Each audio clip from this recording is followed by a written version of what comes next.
The digital transformation is when the fabric of who we are gets shifted. The digital Hmm. revolution was all the zeros and ones. We spent a ton of time Right. worrying about that. Yeah. Um, then we had a day and a half to step into the digital transformation.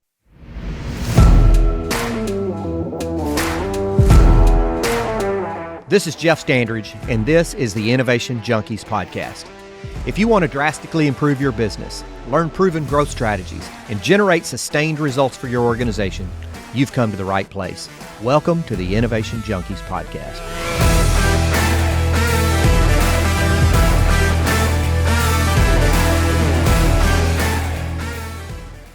Hey guys, welcome to another episode of the Innovation Junkies podcast. I'm Jeff Standridge. Hey, Jeff Amrine here. Glad to be back. We are the Jeffs. Yeah, good to be here. Well, we've got a fantastic guest today, really outstanding. Actually, it's his second appearance on the show. We've got Tim Creasey, who is the Chief Innovation Officer at Prosci. Tim has been the CIO at Prosci and is a thought leader in managing the people side of change initiatives to deliver organizational results and outcomes. He's really been a thought leader and instrumental in the development of Prosci's unique integrated approach to change management. And we're so happy to have him back again, the second time he's been on the Innovation Junkies podcast to talk to us today. So, Tim, welcome. Yeah, great to have you with us. Hey, thanks for having me back. Yeah, really enjoyed Absolutely. that first one, and excited to have another conversation with y'all. Yeah, we're looking forward to it as well. You know, I've been familiar with Prosci for a long time, kind of coming to the innovation world from the world of change management, organizational transformation, what have you. So just give us just a little bit of glimpse of Prosci, kind of your speaking points there in terms of who Prosci is for our listeners so that they get an understanding of what you do every day. Yeah, Prosci as a firm is dedicated on helping our clients build change capability so that they can achieve more successful outcomes in times of change. One of the things our founder learned at the beginning is one of the biggest detractors to change success is driving sufficient adoption and usage of our solutions by preparing, equipping, and supporting our people through the change journeys we're asking them to make. So we've done a couple of decades of research, built out a whole role-based suite methodology to help us capture people-dependent project ROI on our most important projects and initiatives. So, and yeah, Right. innovation, transformation, change management, all of them are looking at that coin of change success from a little bit different angle. So, not surprising that we're going to come together today. Very good. Tim, Before we take a deep dive, one important thing we can't forget. Yeah. And this is how we normally kick things off as an icebreaker is, and this one is going to be extremely difficult for me now that I'm a granddad. But what is your favorite dad joke of all time? Favorite dad jokes. So I have 13 and 11-year-old boys, so lots of dad jokes going around at the house. I like the dad memes right now, kind of the picture with like the dad joke observation. But in terms of dad jokes, I am a sucker for science and math jokes. So my very favorite one is, why do you never trust an atom? Like a ATOM, from chemistry, an atom. Why do you never trust? I don't know. They make up everything. Oh, They make up, yeah.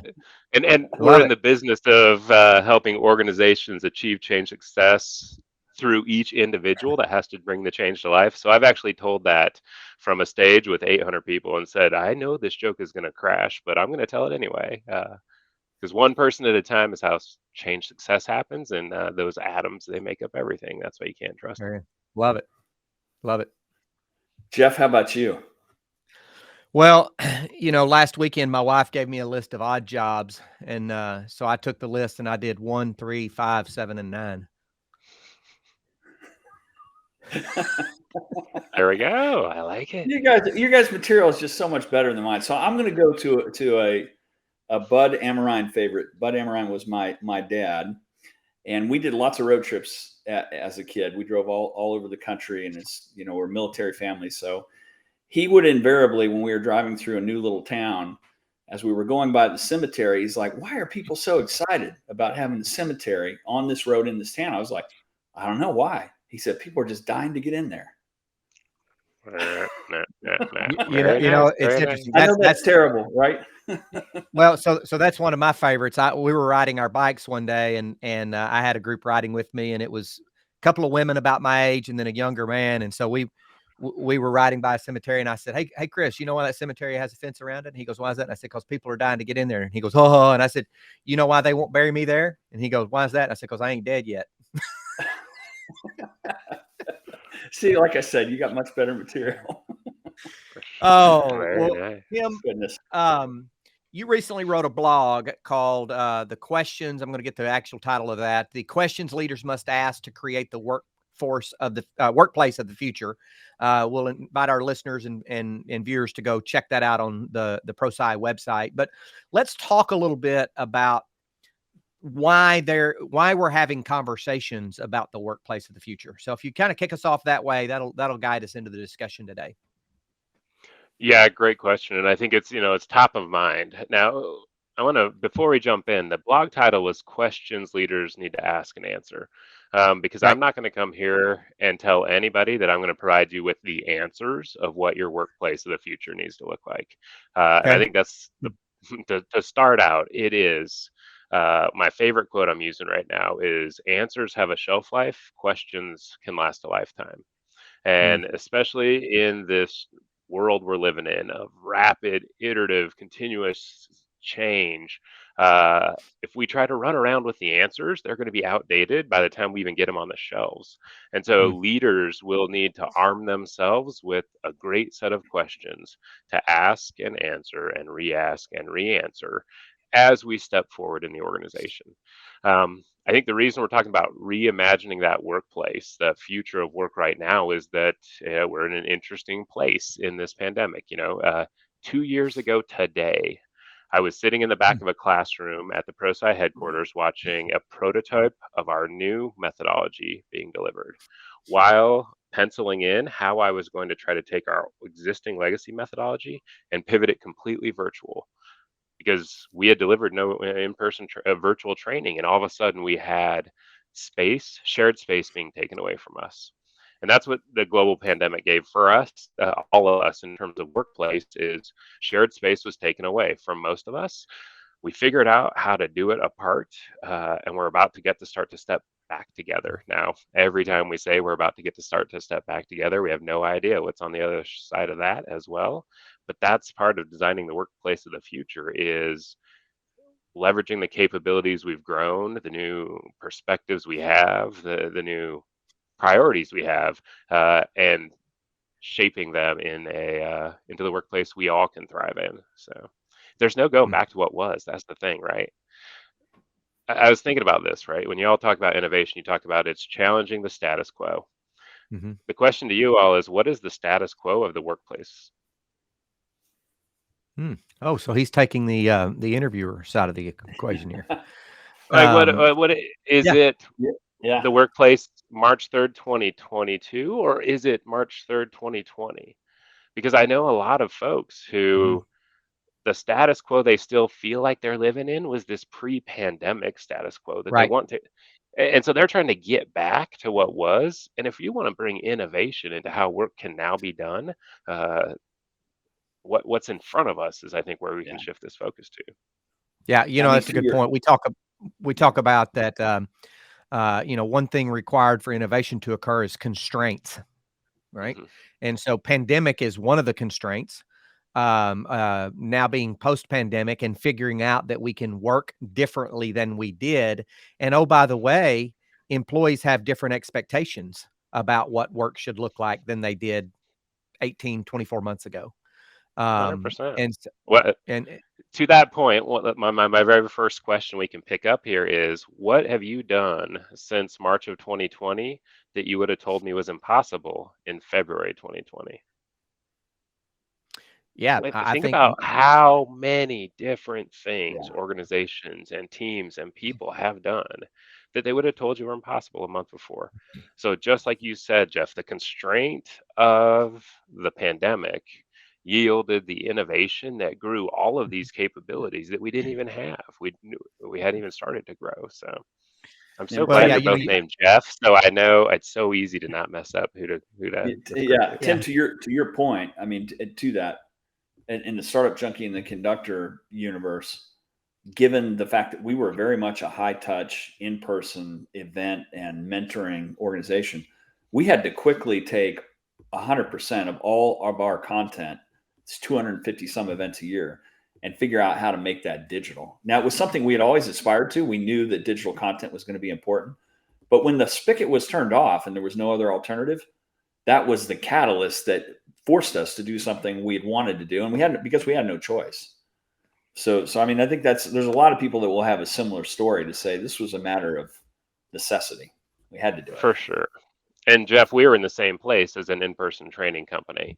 The way I describe it is every organization was somewhere along a spectrum of what I'd consider pandemic response. Like, no, we'll just get through this. Just keep plugging away. We'll get back to how things were. Over to organizational evolution, and a lot of that's more transformational, right? At the pace at which it happened.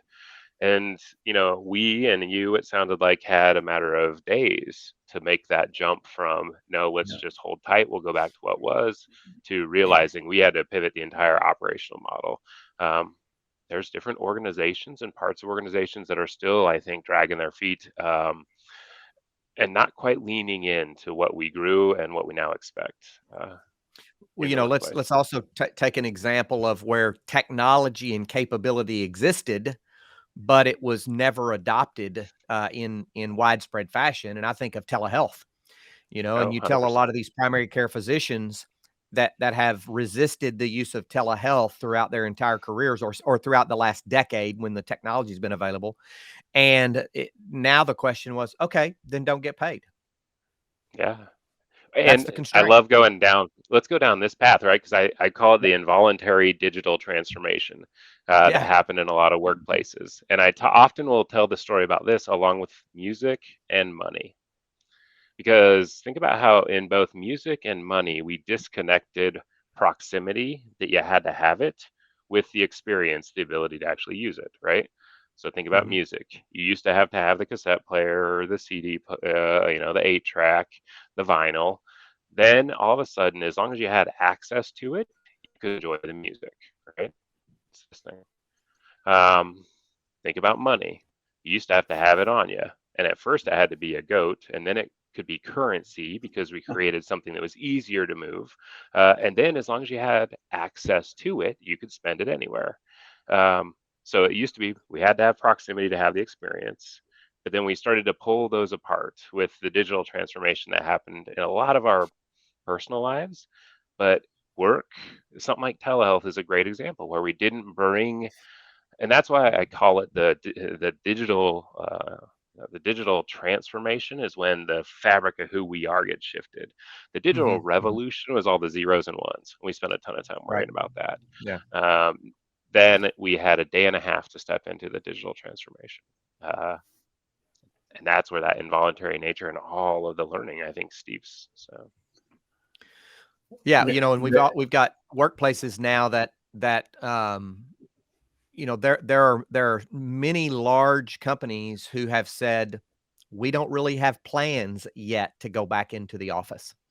yeah, Not that they're not ever going to, but they've still not made plans to return back to a pardon my expression, butts in seats type of yeah. workplace. Yeah, and I think my next question, and it's part of that blog, is how are we going to be strategic when we do reclaim shared space? Because we're not going back to what was, but there's certain time. One of the phrases my two boys hear more than any is time and place, time and place, and it usually gets like a dirty dad stare, right? Fart jokes, playroom, no problem. Grandma's living room, you get a dad stare. Time and place, right? Yeah. Wrestling, backyard, go for it. This nice restaurant, time and place, time and place. And so I think that notion of it used to be we always had to be together, right? The answer to what is the office for was where we had to go do work. Then Yeah. that no longer was the answer. So now the question becomes time and place.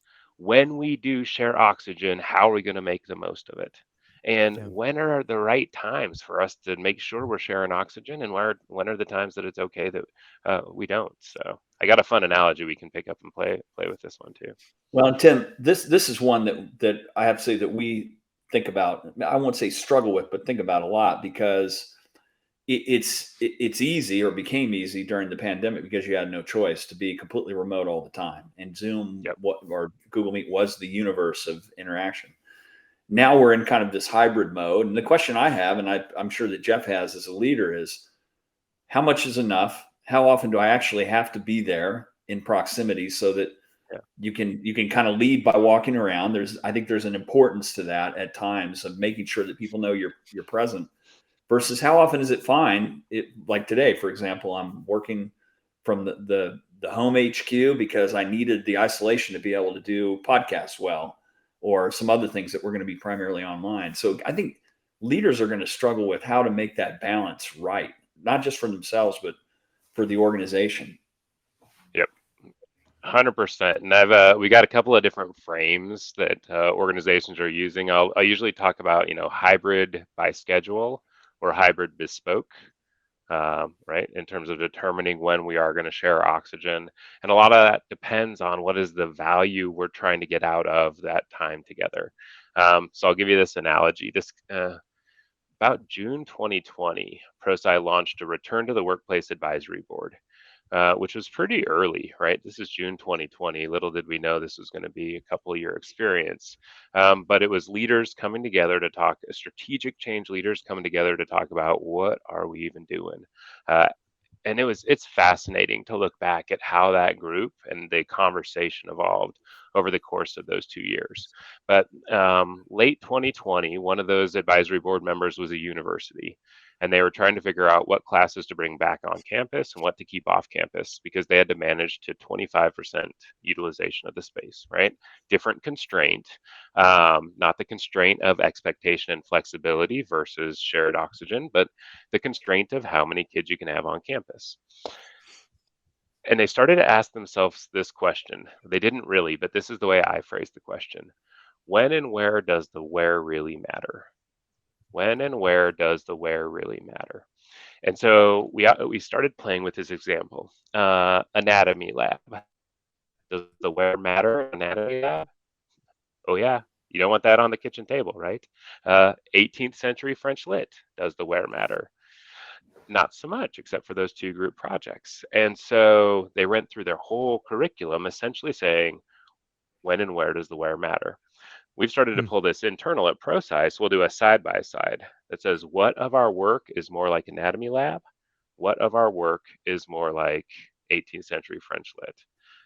So Hmm. we're working as a leadership team to set expectations around when is our work best served together, and when is it not necessarily better served together. So, but it's wild. You can take like a single employee's job role.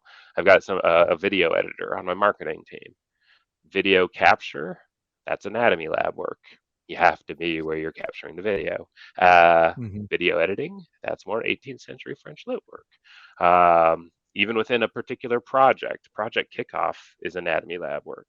The 15th check-in, the 15th weekly status update, that's more like 18th century French lit work. And so constructive work, collaborative work. If it's contentious, that's more like anatomy lab, right? If we're Stormin and Norman, that's more anatomy Hmm. lab work. So I, I don't know, Jeff, that there's a singular right answer to how much is enough. It's more around, are we being thoughtful about being together when it's best served?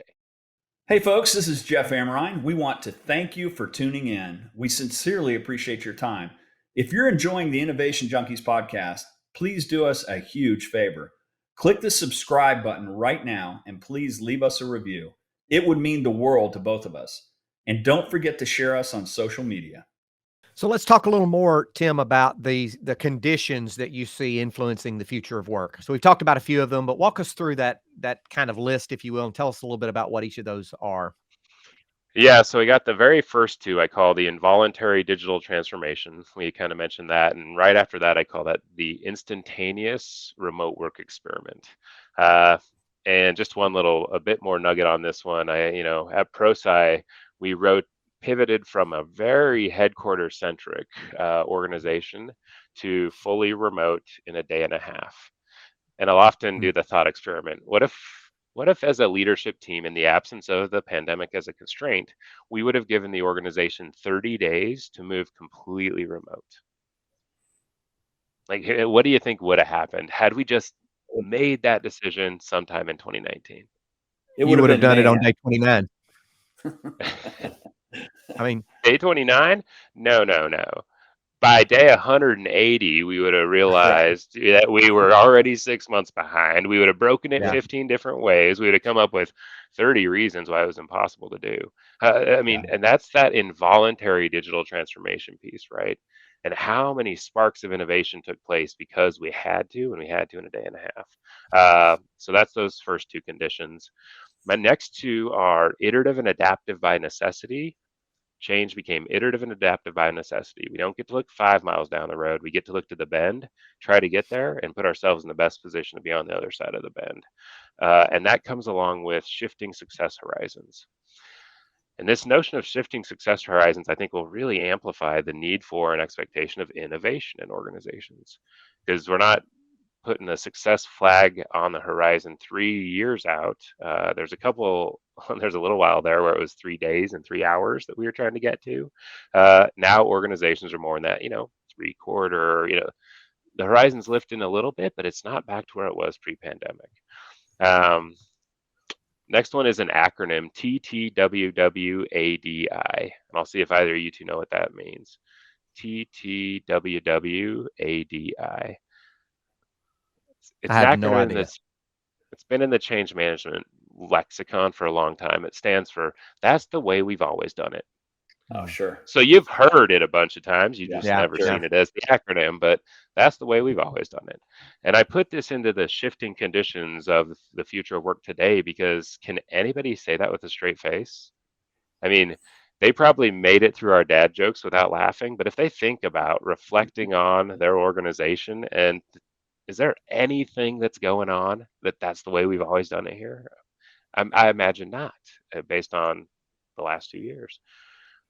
The next two are kind of fun too, and they kind of go together. I call the next one the paradoxical humanity infusion in 2 dimension. The paradoxical humanity infusion in 2D. Because as soon as we all went to this remote work experiment and we all ended up on 2D and little Brady Bunch video tiles, it feels like it could become completely disconnected. And certainly there was some of that disconnection that happened. At the same time, you are now looking into the living room and listening to the symphony of the lives of every person on your project team.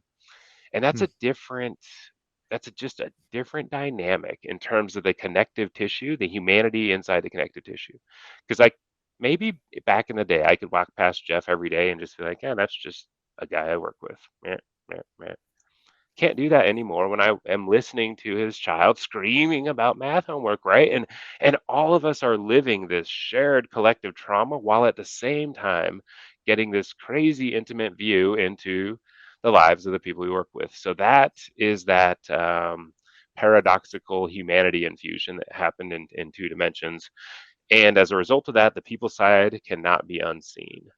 And we talk about change management as the people side of change, right? That anytime there's a change, there's a technical side where we design, develop, and deliver the solution, a people side where we make sure that solution is engaged, adopted, and used. And that's the way successful change happens. That people side of the change coin had been able to be ignored. Yeah, a lot of projects ignored the people side of change. The old email on Monday for training on Tuesday for go live on Wednesday. That is ignoring the people side of change. You can't ignore the people side once you've seen into the living rooms and listened to the symphony of the lives of your teammates. So that's kind of the top half of the conditions. I'll stop and see what y'all think about this paradoxical humanity and the people side of the organization that may not have been there ever before.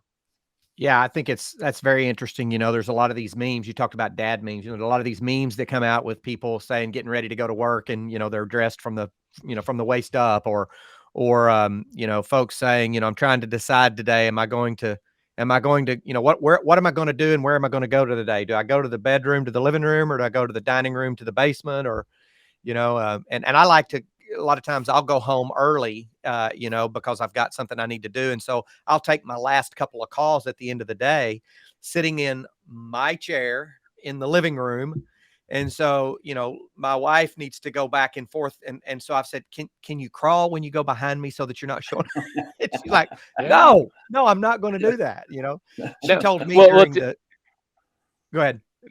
no, go. Do you remember that viral YouTube video right before the pandemic? It was I think he was for the BBC. He was a British newsman doing a news story, and the toddler comes in, and the wife Yeah. army crawls in, and they were Yeah. mortified, right? And we passed it around. 30 million of Yeah. us watched it and just laughed at how terrified he was. And now it's like, I'm That's absolutely normal. not crawling behind. Absolutely, you Yeah. Yeah. expect a dog to hop up on the lap. I mean, that is a fascinating shift when you start to think about like what it truly means, and it starts to ripple in. Yeah. So, And My wife I think told the me at the start of the my wife told me at the start of the pandemic, she said, listen, I know that you are not an essential employee, but it is essential to our marriage that you go to the office every day. yeah, for sure. We Go ahead, Jeff.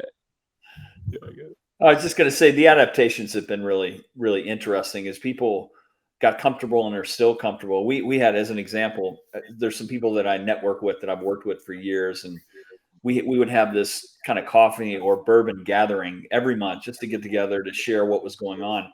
We took that online, and actually we got more people involved. And instead of being out somewhere, I'd bring over the bottle of bourbon or whatever, and it'd be like show and tell. But it became a normal kind of thing because we couldn't get together Yep. for a while, and it was kind of entertaining too. We probably had greater participation because it was Well, easy for people to participate. if you look at what Yeah. we've done as a team, about once every couple of months, we'll have a happy hour, and and it'll be from 5 to 6:30 or something like that, and everyone will bring their favorite beverage. But once we've been there and just kind of caught up for 30 minutes, and it's not just our team, it's expanded out to some of our colleagues, Yep. we'll do trivia, right? And so we have a trivia game, and For and so sure. that's something that would have never happened outside of it. And it's probably done more to build the team dynamic than what we would have taken the time to try to do under Yeah, normal circumstances.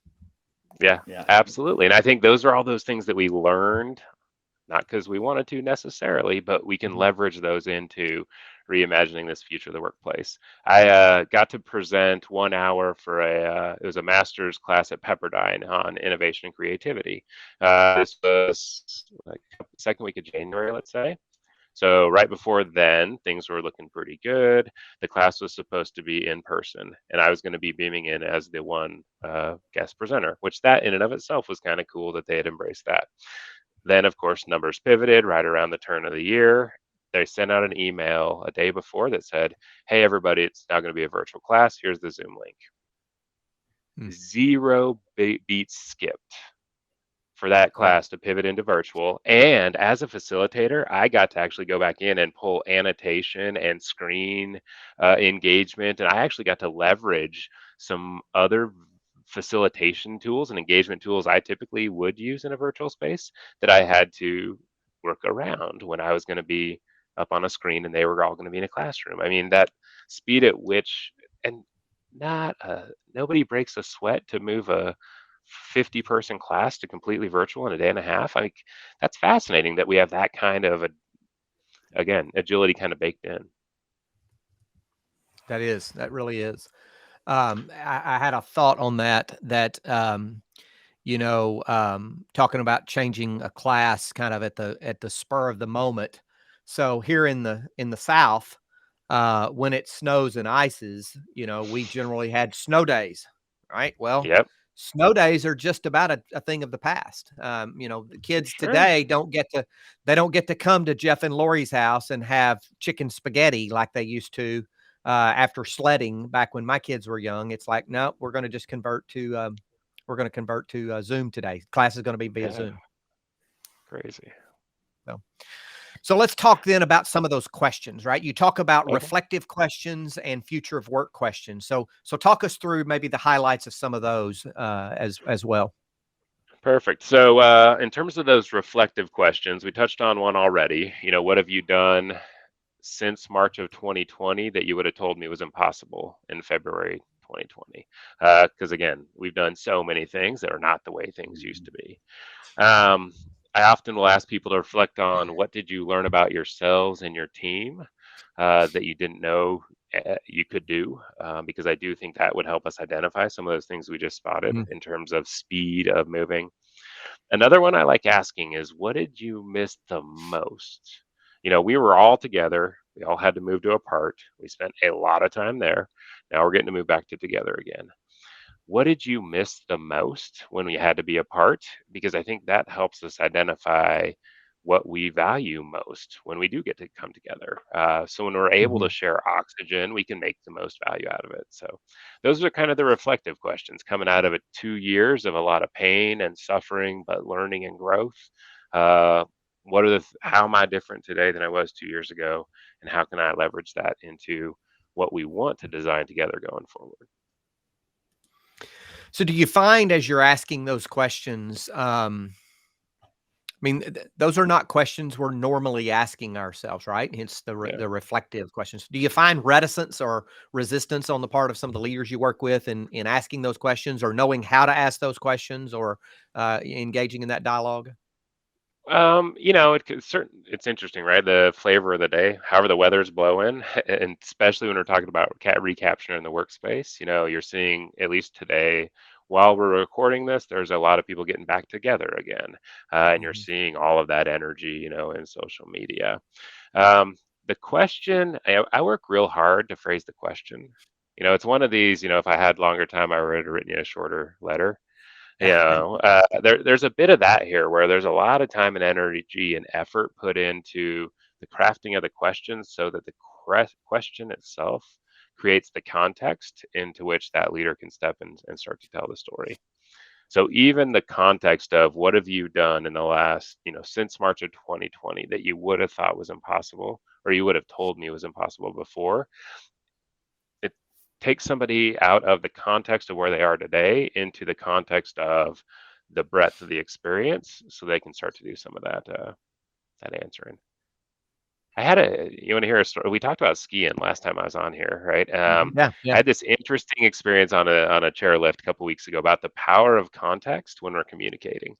So we're on the chairlift. It's me, my 13-year-old, and this 12-year-old, a family friend who's 12. And I've never skied with Jacob, the family friend, yet. And the three of us are going to the top of the big hill. And I had seen Jacob and Carter do a little bit of a hill at the bottom of the mid mountain. So I kind of had a sense of how good he was. But being the responsible adult, I really wanted to see how hard are we going to go down the hill when we get to the top? It's his first day on the hill this year and he's got new skis. And so I said, Jacob, do you like doing jumps? And he goes, oh, well, it's kind of my first day on the hill and I got these new skis and I'm kind of breaking in. And I realized he wasn't going to be able to give me the answer I wanted, which is how comfortable context of right now on that chairlift going up with his buddy's dad on the first day on the hill. And so I did something that I feel I thought it was pretty brilliant. You'll have to tell me what you think. I said, no, no, Jacob, the very last time you went skiing last year, did you like doing jumps? And he goes, oh, I was just in the trees nonstop, hitting everything. And I thought, right. Now I have the answer I was looking for. My read was, how comfortable are you on a hill? Do you like hitting jumps? He couldn't answer the question because he was in the context of right now. When I Hmm. helped him context shift to the last time you went skiing last year, all of a sudden I got the data I was looking for. And so I don't know. That was an interesting notion of how do you bring context into that conversation. And as we're talking about the return to the workplace, the context of the conversation, when we get into these reflective questions, the context the reflective questions creates helps us start to identify what we want to bring forward and pull forward. So, how do you see a lot of writing going on right now about the war for talent and the Great Resignation, right? How do you see the context of those two dynamics affecting this future workplace kind of an environment? Yeah, very nice. So the Great Resignation is certainly something we're seeing in the literature. I'll pull forward two more of my conditions of the current of the future of work. Hmm. The one of them I call forced prioritization. It's one of the things I think everybody got out of this pandemic was forced prioritization, stack ranking what mattered in a way that we never had to stack rank what mattered before. The Hmm. other thing we all got was a little bit of de facto resilience. Whether we wanted it or not, we just earned some resilience making it Hmm. through the Hmm. last couple of years. And Hmm. so we had this conversation in our return to the workplace advisory board last summer. And one of the gentlemen said, imagine a project manager who is sitting there February 2020 thinking, man, I hate my job. I just hate my job. But leaving this job, going to look for a new job, that sounds like a hard hill to climb. I don't know if I got it in me to climb that hill. That's February 2020. Think about that same project manager, February 2022. Man, I hate my job. Do I got it in me to climb the hill of looking for a new job? Of course I do. I just Hmm. survived 2 years in a global pandemic, locked in my house with my two crazy kids for 18 months. I can find a new Hmm. job, right? So forced prioritization, that stack ranking of what mattered, and this de facto resilience, I think is creating the condition on the employee side. You put that up against, new expectations around flexibility, work-life harmony, um, and I think it's gonna be fascinating to watch how organizations respond to creating the conditions in which employees feel like they can show up and really deliver the best they can. And some of that is a follow on that de facto resilience as it relates to the talent is they don't have to they feel like they have options, right? They feel Yeah, like they have options. So in other words, if that bond between employer and employee has changed because it's like, hey, if it doesn't meet my criteria, I've yep, dealt with this. If it's not something that I'm going to be comfortable with in terms of I'm really now more comfortable with working more at home than at work, then I'll just leave. And I know I yeah, can because I've got a set of skills that are valued in a And significant so way. many more, and so many more jobs have gone remote. Yeah, right. We've said this, and Jeff, I know that I'm involved in kind of the economic development entity here in our community, and one of the things we've talked about is, people can work from anywhere now. Many jobs have yep, gone remote, and so we could really see the opportunity out there to recruit some new talent to our area if we have the right amenities and the right quality of place and what have you. But the flip side of that is if we don't have the right amenities and we don't have the right quality of life and the right cost of living, we could lose the talent we have because they could work anywhere. absolutely. I can remember and this is well before the pandemic. It's probably 10 years ago, working with some high end engineering folks in Nova Scotia, actually, and we were talking about place and different things and geographies and regions. And one of the guys said, "Well, you know what? It's been," and they've had to do this just because it's a remote location. They said it matters a whole lot more of who you're with rather than where you are. And the fact that we're able to virtually be connected in ways we never thought would be useful before, I think, really puts kind of a fine point on that. Yeah. Talent has internalized that. It's like, no, I'm Yep. going to Hmm. live where I want to live, and I can work for anybody because I've got these skills that don't require me to be in a specific place. Yeah. And I think leaders have the propensity to overcorrect when they hear this conversation and say, but place still matters. We still need to get together. And that's not what we're saying. We're saying both and, right? You're right. That's Both right. people need flexibility, and it matters when we share oxygen when we do it on purpose. Family Hmm. friend here where I live, well, so I live in Idaho. All you got to do is look at market real estate, right? The real estate market here will tell you that people can move and work from wherever they want to because it's going nuts. But family friend that used to run a PMO of a pretty big organization here in the state. I was speaking to him last summer. He's like, I lost my three best project managers because we have tried to force people back into the office 100%. Employee says, I don't think that I don't want that. I don't think I need to. Company says, we're not sure if we can trust that you're working if you're not here. Employee says, I just proved for a year and a half that I could. I'm out. He lost his three best So project managers, then the fourth and the fifth, then he's gone too. He left 6 months ago because he's like, this is nonsense for an organization not to embrace what its people just showed it could do and craft an environment where everybody can succeed in delivering the best they can to help the organization achieve its best results, right? we're talking with Tim Creasey, who's the Chief Innovation Officer for Prosci. Tim, it's always a pleasure. We could continue this conversation and go on and on and on, but I have a sneaking suspicion there's going to be another opportunity for us to get back together if, as they say here in the South, the good Lord willing and the creek don't rise. And if you're willing to do that with us, but it's been a great conversation, and we appreciate you for spending the time with us today. Yeah, thank you so much again for having me on. I think, they're all cousins: innovation, transformation, the people side of change, leadership. All of this is how do we help organizations achieve who they set out to want to become. And I think workplace in and of itself is going to be a place ripe for innovation because we hadn't innovated there for so long. We never took the advantage like we did in music and money to take more command and agency over space. So thanks for having me. Looking Completely forward to the agree. next one. Yeah. Thanks for coming on. We appreciate you. Yeah, we appreciate it very much, and we will definitely look forward to the next one. This has been another episode of the Innovation Junkies podcast. Thank you for joining.